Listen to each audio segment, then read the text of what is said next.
Toma dos, ¿ya? Bueno. Vamos a ver el tema de lesión renal aguda, que ya ustedes tienen la presentación en Brightspace para que la puedan revisar. Vamos a dar una breve explicación. ¿Qué vamos a ver hoy? La definición, tanto previas como actuales, un poco de su epidemiología, más hacia Estados Unidos y primer mundo, que es donde hay estadística, factores de riesgo para presentarla, diagnóstico y tratamiento. Bueno, para empezar, ¿qué es la lesión renal aguda? Es un problema reconocido de salud global que afecta a miles de personas año con año. Esto hace que se aumente la mortalidad de los pacientes hospitalizados al presentar esta lesión y aumenta la probabilidad de presentar enfermedad renal crónica, es decir, de ya tener una tasa de filtrado glomerular disminuida para el resto de la vida, que pueda acabar en sustitución de la función renal. Comúnmente se diagnostica junto con otras enfermedades y es más frecuentemente observada en pacientes en estado crítico. Aquí creo que la hemos visto mucho, ¿no? Y por eso la han visto ustedes, ¿no? El impacto y pronóstico afecta la calidad de vida, pero va a depender de comorbilidades de los pacientes, en gravedad de la enfermedad previa que hayan tenido que les hizo llegar a la lesión renal aguda, características clínicas y localización geográfica. Eso es muy importante porque no es lo mismo tener lesión renal aguda aquí en la Ciudad de México, en un hospital de tercer nivel, que tenerla en Pachuca, en un hospital pequeño, ¿no? Donde quizá no hay nefrólogo disponible, o no hay terapia de reemplazo renal disponible y cosas por el estilo, ¿ok? Se asocia evidentemente a pronóstico y calidad de vida después del alta hospitalaria, en quienes la presentan, ¿no? ¿Cuál es la definición? Hay muchas definiciones, nos vamos a quedar con que resume muy bien qué es, ¿no? Es una disminución repentina, ¿no?, de la tasa de filtrado glomerular que resulta en el incremento de producto de desperdicio metabólico, que son compuestos nitrogenados, ¿no? Nitrógeno de urea, creatinina, y una alteración en la homeostasis de electrolitos y del estado ácido-base. Si el riñón se encarga de filtrar, secretar, reabsorber electrolitos y bicarbonato, pues evidentemente que esté alterado el riñón va a haber esas alteraciones, ¿no? Tasa de filtrado glomerular Tasa de filtrado glomerular me lleva a la primera pregunta. Shadani, ustedes no la ven, pero aquí tengo una alumna. ¿Qué es la tasa de filtrado glomerular? Pues es la cantidad de orina, ¿no?, que va a filtrar el riñón, que es una fórmula que se calcula en base a la edad, a la creatinina y a la raza. Ajá. Muy bien. Y sexo, puede ser. Muy bien, es la cantidad de orina que se produce por minuto, por así decirlo, ¿no? Y viene de ese filtrado que hace el cuerpo o el riñón del plasma, de la sangre. ¿Cuál es la tasa de filtrado glomerular normal, Lili? Entre 90 y 120 mililitros minuto por 1.72 metros cuadrados, ¿no? Así es como la fórmula. Está bien, ¿no? Es normal que con la edad, después de los 40 años de edad, ya me ando acercando, vaya disminuyendo 10% cada década, si no me recuerdo, ¿no? Entonces, un paciente de 70 años ya no filtre los 120 por minuto o los 110, sino los 70, ¿no? Y eso es algo esperado y normal. Se presenta como una entidad clínica que abarca todo un complejo síndrome. Y lo que comentó Shannon es muy importante, ¿no? Hay fórmulas para calcular esto, ¿no? Lo más fidedigno sería medirlo. Para medirlo hay también muchos mecanismos de laboratorio. El más exacto que tenemos teóricamente es la depuración de creatinina en 24 horas, ¿no? Se le pide al enfermo que recolecte su orina de 24 horas, se toma la creatinina en la orina y la creatinina en sangre, y el laboratorio hace un cálculo y te dice cuánto filtra, ¿no? Cuánta creatinina tengo en sangre, cuánta eliminé en 24 horas, y hace una ecuación y te dice la tasa de filtrado es tanto. Si bien es lo más exacto, requiere 24 horas de observación, de cuantificación de orina, la sangre. En estado crítico quizá no sea tan fidedigno. Tenemos marcadores de función renal, que hablaremos de eso más adelante. Entonces hasta aquí todo claro con la definición, ¿no? Bueno, esta forma de abordarla recientemente ha sido cuestionada y hay artículos que acaban de salir el año pasado, ¿no?, para vernos muy mamadores, ¿no?, con nuestra información nueva, que dicen que ya no debemos de olvidarnos de esta división. La verdad es que quizá termine esto olvidándose en 5 o 10 años más, pero creo que todavía sigue siendo una forma práctica de entenderla. Entonces, y los libros de texto lo siguen manejando así, y entonces vamos a verlo así, ¿ok? Pero no se estresen si el día de mañana que lleguen al internado les dice algún nefrólogo inmamable que eso ya no se usa, ¿no? Porque pues sí acaba de salir esa información. Bueno, definición en cuanto a su forma de clasificación o de estudio. prerrenal, renal y postrenal. Y como su nombre lo dice, todo lo prerrenal es lo que va antes del riñón, todo lo renal es lo que está alterando al riñón intrínsecamente, y lo postrenal lo que va después del riñón, es decir, la tubería de desecho. Entonces, en prerrenal tenemos como causa principal alteraciones hemodinámicas que comprometen la perfusión renal. De ahí que los nefrólogos se traigan la onda de sube la presión para que el riñón se perfunda mejor, ¿no? Pero que no hay daño en el parénquima del riñón per se, pero sí hay disminución de la tasa glomerular. Renal, alteraciones renales intrínsecas del parénquima. Quizá aquí lo más notorio pueda ser las glomerulopatías, ¿no? Que también son raras, ¿no? Pero bueno, glomerulonefritis, pongan el apellido que ustedes quieran, ¿no? Pues estreptocócica, de cambios mínimos, por propósitos de monocomplejos, que sucede mucho en enfermedades autoinmunes, pues altera el parénquima renal y da como resultado disminución de la tasa glomerular y por ende una falla renal, ¿no? Aquí también entraría en algunos casos la nefropatía, quizá por diabetes o por hipertensión, aunque muchas veces tiene que ver también con la cuestión vascular, ¿no? Y alteraciones hemodinámicas, pero microvasculares, ¿no? Que no son, no se traducen en hipoperfusión per se, sino en microangiopatía, ¿no? Y la postrenal, todo lo que tenga que ver con la obstrucción del flujo de salida, todo lo que está después del riñón, túbulos, sistema colector, ¿no? Y túbulos colectores, ureteros, vejiga, en el caso de varones próstata, ¿no? Que toma una parte de la vejiga y de la uretra, y uretra per se, ¿no? Aquí lo clásico es litos, una piedra en un uretero, o, como les comentaba, en los pacientes masculinos, próstata, ¿no? La hiperplasia prostática que puede obstruir el flujo de salida, ¿no? Muy bien.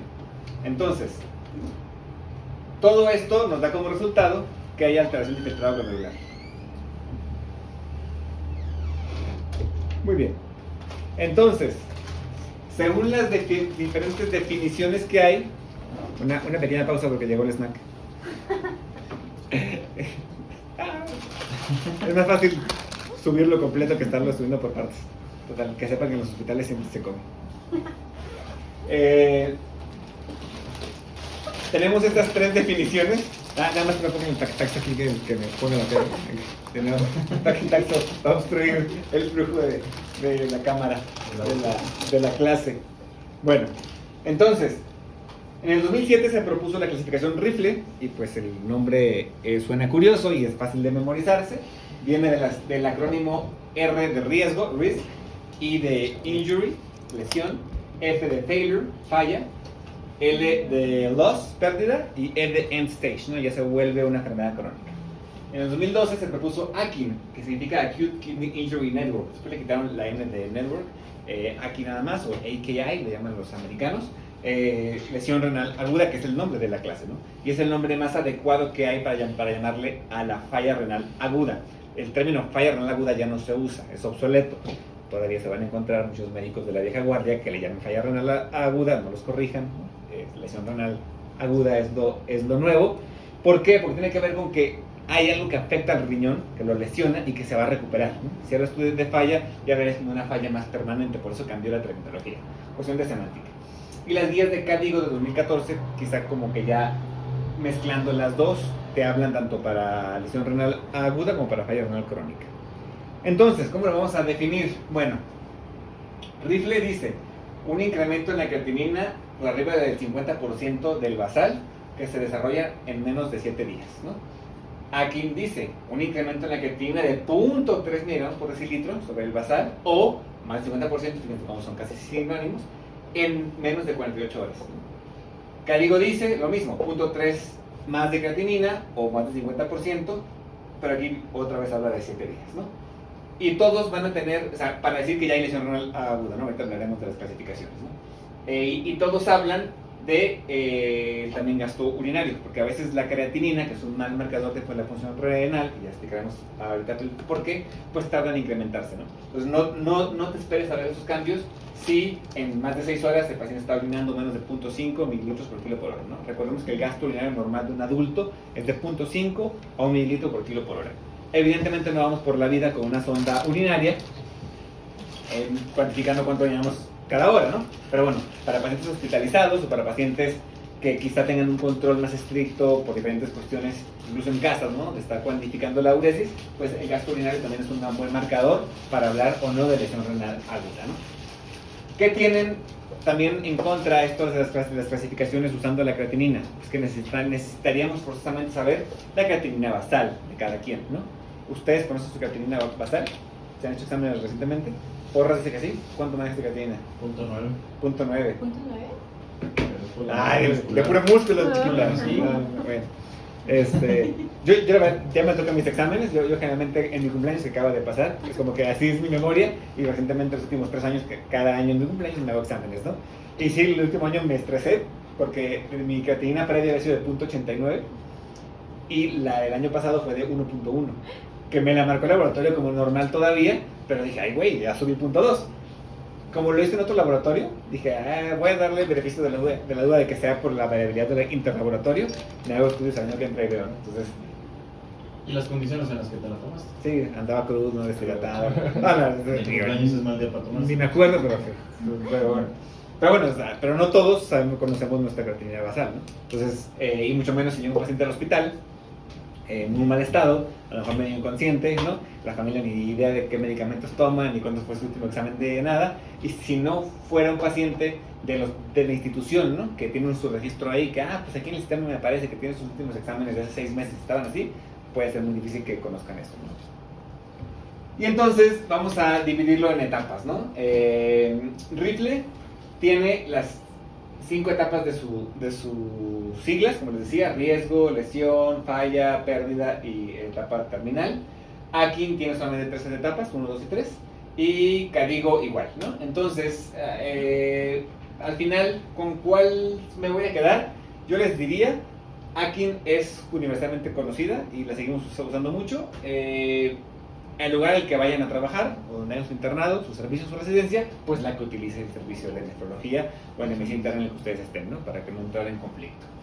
Etapa 1, ya dijimos que es per se que exista el riesgo o la lesión grado 1, que es el aumento de 0.3 de creatinina o el aumento de poco más de más de la mitad. Es decir, si yo manejo 0.8 de creatinina, si subo a 1.2, que sería 0.4 más, pues también entro en esta categoría. O el gasto urinario en oliguria por más de 6 horas. Etapa 2, que duplique la creatinina, y en todos es igual, que duplique la creatinina. Si manejaba yo 0.8 de creatinina, que ahora tenga 1.6 de creatinina, ¿no? O que la oliguria se prolongue por más de 12 horas, ¿no? Etapa 3, que triplique la creatinina, ¿no?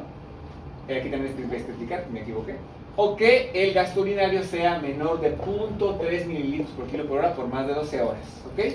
O anuria por más de 12 horas, ¿no? Entonces, si seguimos con gasto, uno no contrapone el otro, ¿no? Simplemente vamos a tomar la definición con cualquiera de los dos criterios que esté ad hoc para hacerlo, ¿no? El gasto urinario o la elevación de creatinina.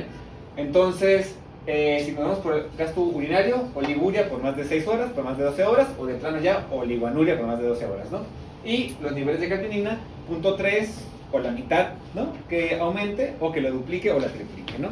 Ya Rifle, que se continúa a la parte de pérdida, que requiere reemplazo renal por más de 4 semanas, y en la parte de etapa terminal, de que se convierte en crónica, que esto de que requiera reemplazo renal sea por más de 3 meses, ¿no? Para hablar que una enfermedad de lesión renal aguda se viró a una enfermedad renal crónica, necesitamos que requiera reemplazo renal y que no pueda prescindir de él por más de 3 meses. ¿Hasta aquí todo claro? Sí. Muy bien. En pacientes en estado crítico y pacientes hospitalizados, frecuentemente vamos a encontrar la lesión renal aguda que venga por origen prerenal, por alteraciones hemodinámicas, estado de choque sobre todo y por hipoperfusión, y que esto genera necrosis tubular aguda. Como su nombre lo dice, los túbulos se necrosan en el epitelio y se desprende ese epitelio. Esto es reversible y mejora, y si bien el origen es prerrenal, pues luego se transporta, digamos, a algo renal cuando los túbulos se necrosaron, pero es muy benigno hasta cierto punto si se detecta a tiempo y se recupera. Pregunta clásica de examen de todo mundo, ¿no? ¿Qué se observa en el sedimento urinario en necrosis tubular aguda? Cilindros sucios o muddy brown, les llaman los americanos, ¿no? Que son estos, ¿no? Granulosos, como con muchos gránulos en el centro y con el halo bien definido del cilindro, ¿no? Moldy brown se les llama en inglés, granulosos o sucios en español, y frecuentemente se observan en sedimentos urinarios en pacientes con lesión renal aguda por necrosis tubular aguda, que a su vez tienen una alteración hemodinámica, ¿no? La epidemiología que les decía va variando, depende de la definición que se utilice. Si vemos que está variada la definición, ¿no?, en cuanto a las elevaciones de creatinina o oliguria, pero se dice que si usamos la definición de aumento de 0.3 miligramos por decilitro de creatinina, hasta 44% de pacientes hospitalizados van a presentar lesión renal aguda. Si utilizamos el de más de 2 miligramos, 1%, ¿no? Se presentan un 3 a un 7% en pacientes hospitalizados y del 10 al 35% en pacientes críticos. Por eso la vemos mucho aquí nosotros. Eso me gustó. Muy bien, a ver, pásense el paquetazo. ¿Ya me dio hambre? Muy bien, listo. Entonces,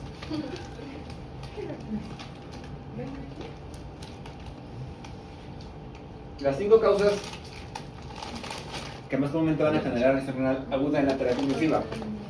Sepsis, por mucho la más común, ¿no? Cirugía mayor, bajo gasto cardíaco, tiene que ver con hipoperfusión, ¿no? Hipovolemia y algunos medicamentos, ¿no? Hay medicamentos nefrotóxicos. Otras cosas comunes, pero no tan comunes: síndrome hepatorenal, falla renal y hepática. Tenemos ahorita un paciente aquí, ¿no? Vamos 6, 5. Trauma, cirugía con bypass cardiopulmonar, síndrome compartimental abdominal, rhabdomiólisis y obstrucción. Y entonces, ¿cómo abordaría la lesión renal aguda? Bueno, para renal, por ejemplo, pensar en hipovolemia, gasto cardíaco disminuido, disminución de volumen circulante efectivo, como puede ser en falla cardíaca congestiva o falla hepática, ¿no? Que sea ascitis y el líquido se fuga a un tercer espacio, y a lo mejor no están hipovolémicos per se, pero sin el intravascular, ¿no? O mecanismos que alteren la autorregulación hemodinámica del riñón.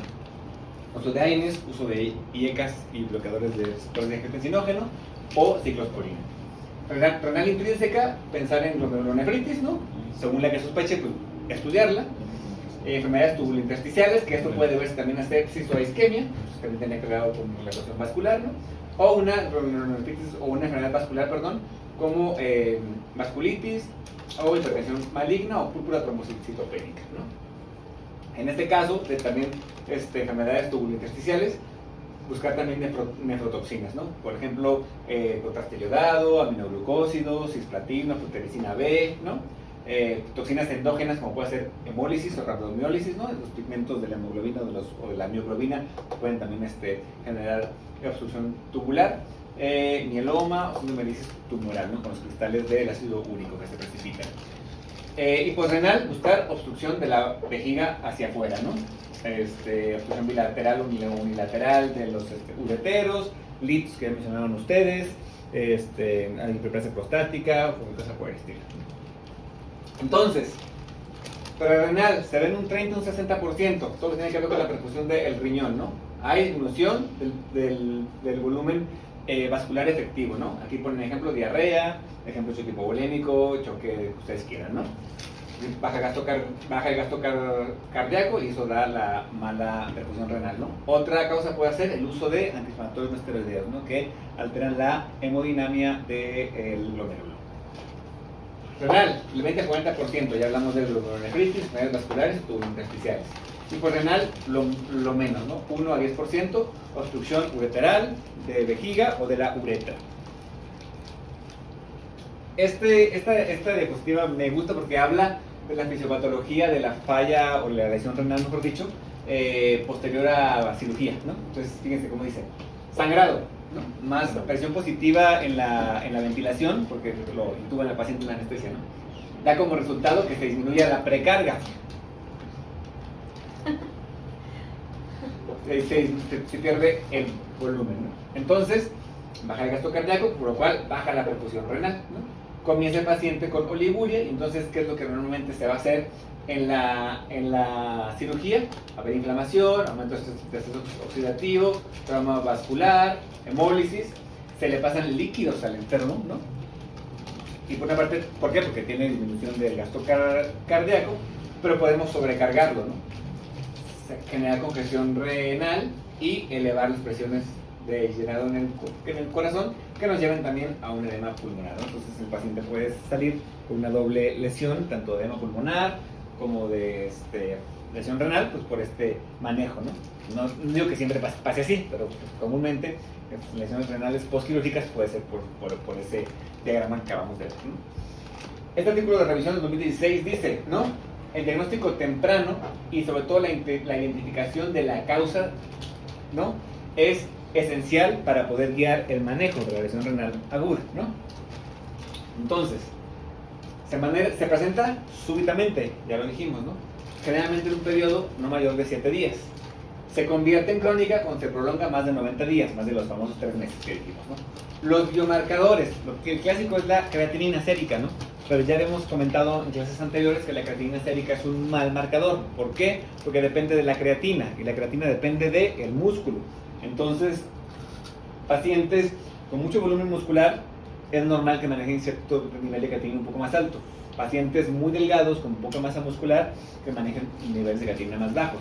Si nos quedamos con el estándar de lo que marca el laboratorio, a lo mejor les va a decir que lo normal va de 0.5 a 1.3, una cosa así. Sí, es como muy genérico eso, pero si yo, por ejemplo, soy una persona delgada, manejo generalmente 0.9, 1 de creatinina, si me sube a 1.2 o 1.3, que sería como el límite máximo del laboratorio, para lo mejor el laboratorio me lo marca como normal, estás en la raya, pues es normal, pero ese punto 3 o 0.4 que me subió de creatinina ya implica una pérdida de filtrado glomerular importante, ¿no? Si estoy en una lesión renal, ¿no? Lo mismo sucede sobre todo con gente que maneja creatininas muy bajas, ¿no? La clásica viejita, ¿no? Desnutrida, ya toda demasiada, que maneja creatinina de 0.4 y llega con 0.8, está en el rango de normalidad, y a lo mejor nadie se espanta, pero resulta que ya duplicó la creatinina, ¿no? Entonces, por eso no es tan buen marcador, o hay que conocer la tendencia. Los nuevos marcadores, que de nuevo no tienen nada, tienen ya mucho tiempo en el mercado, pero aquí en México tiene poco tiempo que se están usando, y solo algunos hospitales contamos con algunos de ellos, quizá pueden ser más fidedignos, ¿no? Cistatina C, Enegal y otros que tenemos más adelante, ¿no? Y el gasto urinario, si se utiliza como criterio de definición, pues quizá pueda ser un poco más exacto, ¿no? O pueda marcar la lesión renal antes de que se eleve la creatinina, ¿no? Esto es lo que les comentaba de la creatina, ¿no? La creatinina es producto del metabolismo de la creatina. La creatina la encontramos en el hígado, en el consumo de carnes rojas y proteínas y en nuestro propio músculo, ¿no? Esto es muy importante y es lo que justamente les acabo de explicar de los cambios en la creatinina. Fíjense aquí, lo que traduce esta gráfica al final del día es cuando tengo creatininas bajas, ¿no? Entre 0 y 1.1, ¿no? El rango de la normalidad, ¿no? Pequeños cambios en la creatinina, que me vaya de 0.5 a 1.2, implican grandes pérdidas de filtrado glomerular. Ya cuando tengo yo lesión renal, o falla renal crónica mejor dicho, y manejo creatinina de 3, un cambio inclusive muy alto, de una unidad hasta de 4, implica una pérdida muy chiquita de filtrado glomerular, ¿no? Entonces, por eso nos preocupa que los pacientes con creatininas normales de repente tengan elevaciones, aunque sea de 0.2 o de 0.3, lo que implican una pérdida de bastante mililitros, ¿no? O sea, lo normal es que andemos por aquí, ¿no? 120 en 0.5, ¿no? Y si yo de 0.5 me voy a 1, pareciera que nada más pues, la dupliqué, pero estoy en el rango de normalidad, perdí 10 mililitros de filtrados, es una cantidad importante. En cambio, si estoy en 4 y me subo a 5, pierdo como 5 mililitros de filtrado nada más, ¿no? O sea, ya estoy jodido, me jodo un poquito más, ¿no? En el otro no estoy jodido y me jodo mucho.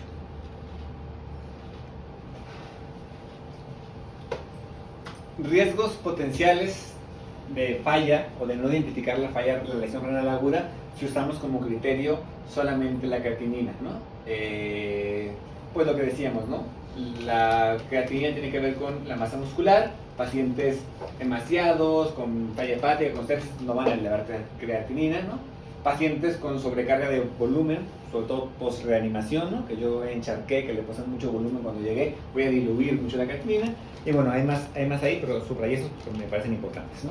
Entonces, de los nuevos marcadores que hay un montón, ¿no? Que son estos. ¿Cuál tenemos aquí en México? ¿Cuáles tenemos aquí en México? Cistatina C y Enegal, ¿no?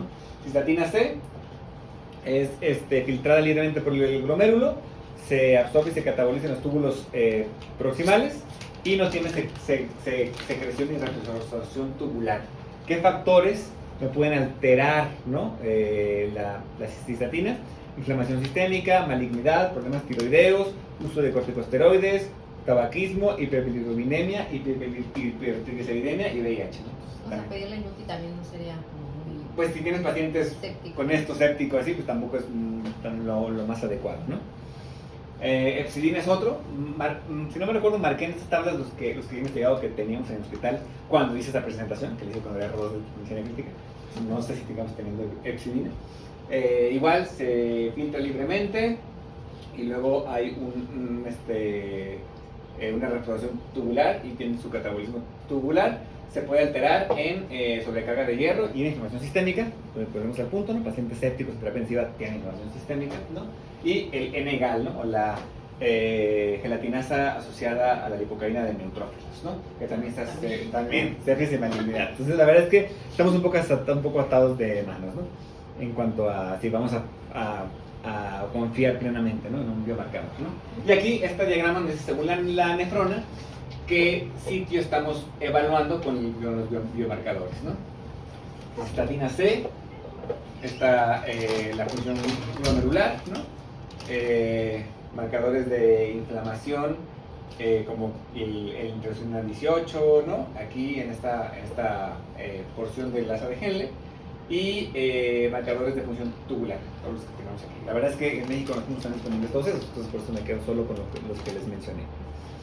Este cuadrito es importante porque nos habla de cambio funcional y daño, ¿no? Entonces, por ejemplo, lo normal es que estamos aquí, en este cuadrante, ¿no? No hay cambio funcional y no hay daño, ¿no? Puede haber daño presente sin cambio funcional, ¿no? Es decir, cuando hay quizá elevación de azuados, pero no hay una alteración funcional importante en el pulmón, en el riñón, perdón, o puede haber ya cambio funcional con daño, ¿no? Que sería ya llegando a la etapa final. Este algoritmo vuelve a ser muy similar al que vimos al principio, que habla de cómo abordar clínicamente la lesión renal aguda. Bueno, siempre como que a todo paciente, además de la evaluación clínica, vamos a pedirle un conteo completo de células sanguíneas, una biometría hemática, pues, un sedimento urinario, que es observar el sobrenadante mejor dicho, tomas la muestra de orina, las centrifugas, el sobrenadante lo desechas y lo que te queda de sedimento lo pones en un portaobjetos y lo observas al microscopio, ¿no? El examen general de orina, eso es lo que hacen. Hacen una tira reactiva de orina, que es donde detectan que si bilis, que si pH, ¿no? Y es gravedad específica y todo esto. Y luego observan al microscopio sedimento urinario, ¿no? Y observan si hay cilindros, células, cristales, bla, bla. Una imagen renal también siempre es necesaria. El ultrasonido es muy sensible, aunque es operador dependiente, pero es práctico, bueno y barato. Ya si no da información suficiente, pues se puede escalar una tomografía, ¿no? Medir calcio y electrolitos séricos. Y dice aquí, opcional, electrolitos urinarios, urea, ácido úrico y osmolaridad. Si la causa de la lesión renal aguda permanece incierta y la hipovolemia y la obstrucción, es decir, renal o renal ya fueron excluidas, ¿no? Pues entonces piensa en alguna de estas causas, ¿no? Y para estas te marca, pues, qué laboratorios puedas pedir, ¿no? Según clínicamente, o qué estrategias de gabinete puedas abordar para llegar a tu diagnóstico, ¿no? El diagnóstico es clínico, se complementa con el sedimento urinario, ¿no? Con los biomarcadores, con la imagen que les mencionaba de ultrasonido y tomografía. Se puede medir la presión intraabdominal. La presión intraabdominal, ya vieron aquí se la estaban midiendo a Freddy, justamente, ¿no? ¿Sí? Tiene que ver con la presión de perfusión abdominal, ¿no? Si estuviera muy elevada, arriba de 15, mencionan algunos textos, pues quiere decir que la perfusión al riñón está comprometida, ¿no? ¿Cuándo medirla? Cuando sospechas hipertensión abdominal. ¿En quién sospechas hipertensión abdominal? Pues pacientes cirróticos, pacientes con un abdomen de tensión, posoperados, con mucha inflamación, con un hilo importante, ¿no? Y un perfil inmunológico, si sospechas que la causa puede ser una glomerulonefritis, ¿no? O una vasculitis. El mejor tratamiento es la prevención, es decir, prevenir que tu paciente haga lesión renal aguda, ¿no? No existe un tratamiento estandarizado en pacientes críticos, depende del escenario clínico, ¿no? Prerenal, pues ¿qué se les ocurre? Optimizar el volumen intravascular, ¿no? mejorar condiciones cardiovasculares. Si persiste la oliguria, quizá hacer una prueba de estrés con diurético, ¿no? Que mucha literatura dice que la dosis de furosemide es 1 miligramo por kilo, ¿no? O sea, 80, 90, 100. Si crees que tu vida puede tener resistencia al diurético porque ya lo consumía antes, se puede usar esta fórmula, la edad más BUN entre 2 y la dosis que va a tocar de furosemide. ¿Y qué va a hacer esto? Va a convertir la lesión renal aguda oligúrica en no oligúrica. No modifica la mortalidad. Te puede ayudar, pero quizá no te quita la lesión renal. Y sobre todo, puede retrasar el inicio de la terapia de reemplazo. Bueno, ya está orinando, espérate, dale chance, ¿no? Y podemos retrasar ya la conexión a un tratamiento de reemplazo, ¿no? Si creemos que es de origen renal, identificar y tratar la causa, ¿no? Glomerulonefritis, vasculitis, ¿no? Si es posrenal, pues liberar la obstrucción, ¿no? La terapia de reemplazo renal es la famosa diálisis peritoneal y o hemodiálisis, ¿no? En terapia intensiva, en pacientes críticos, aquí en terapia intermedia, ¿qué usamos siempre? Hemodiálisis, ¿no? No existe la peritoneal, ¿no? Riesgo-beneficio, costos y demás, se usa mucho la peritoneal en institución en pacientes que tienen ciertas características que la pueden tolerar, pero a la larga que siempre van a progresar a requerir una hemodiálisis si es que se quedan con renal crónico, ¿no? Entonces la verdad es que cada vez hay más información y más prácticas de hemodiálisis desde un principio. Hay técnicas de hemofiltración, hemodiafiltración, venosa continua. Hemodiafiltración venosa continua. Y eso me lleva a una explicación rapidita. Güey, esto es un filtro, ¿no? ¿Ya vieron la máquina Ya te ustedes? los enseñé. Ok. Entonces tiene un filtro. El filtro es un cilindro así, que por dentro tiene muchos tubitos que nosotros no vemos, muchos capilares, ¿no? Por un lado entra la sangre, ¿no? Y por otro lado entra el líquido dializante. Siempre van en sentido opuesto. Estoy dibujándolo así, no soy nefrólogo, a lo mejor al revés, no sé. Pero lo cierto es que por un lado entra la sangre, por otro lado entra el líquido dializante y van en sentido opuesto, ¿ok? Los flujos de la terapia de reemplazo renal continua son muy lentos, ¿no? Son de 100, 200 mililitros por hora. Se extrae la sangre lentamente. Por eso esta terapia de reemplazo renal continua tiene una duración entre 48 y 72 horas mínimo, ¿no? O hasta que el filtro se coagule. No se puede tapar el filtro, ya no sirve, se tiene que cambiar, ¿no? O ahí te valoras si ya puedes quitarle la terapia de reemplazo. La hemodiálisis intermitente, los flujos son muy altos. Son de 300, 200, 500 mililitros por minuto. Por eso, los pacientes críticos casi siempre nos vamos a poner en continua, porque lo toleran mucho mejor, ¿no? Y los que se ponen en intermitente, a veces se hipotensan o se cansan mucho, es una prueba de esfuerzo al corazón, le sacas la sangre muy rápido, ¿no? El catéter que ponemos, el Majurca o el Niágara, que va para esto, es muy ancho, ¿no? Y resiste flujos altos. Entonces la idea es traer la sangre del paciente a través del catéter con una bomba que tiene la máquina que hace presión negativa y jala la sangre.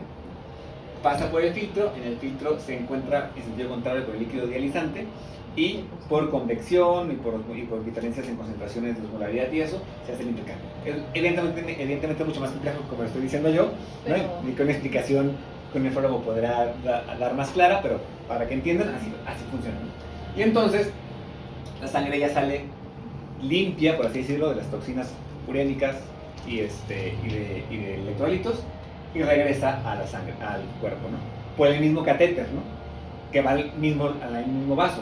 Por eso nunca va a ser como que 100% efectiva como el riñón, ¿no? Siempre hay algo de recirculación de estas toxinas porque así va a ser, ¿ok?